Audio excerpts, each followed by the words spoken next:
'Twas the night before Christmas, when all through the house not a creature was stirring, not even a mouse.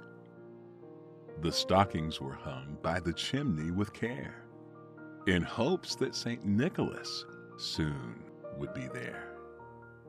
The children were nestled all snug in their beds, while visions of sugar plums danced in their heads. And Mama in her kerchief, and I in my cap, had just settled our brains for a long winter's nap. When out on the lawn there arose such a clatter, I sprang from my bed to see what was the matter. Away to the window I flew like a flash, tore open the shutters and threw up the sash. The moon on the breast of the new fallen snow gave a luster of midday to objects below. When what to my wondering eyes did appear?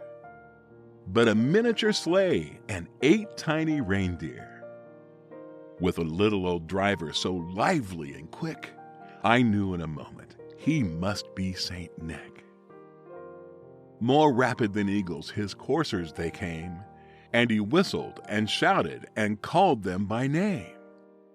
Now Dasher, now Dancer, now Prancer and Vixen, on Comet, on Cupid, on Donner and Blitzen, to the top of the porch, to the top of the wall. Now dash away, dash away, dash away all. As leaves that before the wild hurricane fly, when they meet with an obstacle, mount to the sky. So up to the housetop the coursers they flew, with the sleigh full of toys, and St. Nicholas too. And then in a twinkling, I heard on the roof the prancing and pawing of each little hoof. As I drew in my head and was turning around, down the chimney St. Nicholas came with a bound.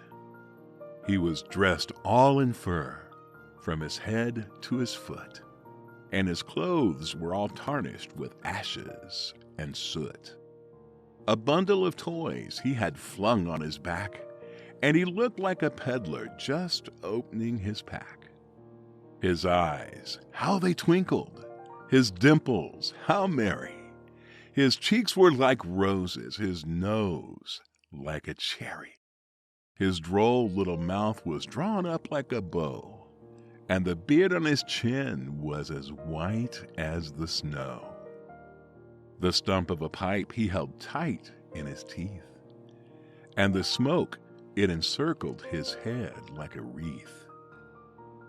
He had a broad face and a little round belly that shook when he laughed like a bowl full of jelly. He was chubby and plump, a right jolly old elf, and I laughed when I saw him, in spite of myself. A wink of his eye and a twist of his head soon gave me to know I had nothing to dread. He spoke not a word, but went straight to his work, and filled all the stockings, then turned with a jerk, and laying his finger aside of his nose, and giving a nod, up the chimney he rose.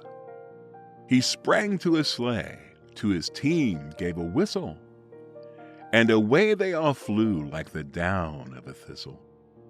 But I heard him exclaim, ere he drove out of sight, "Happy Christmas to all, and to all a good night."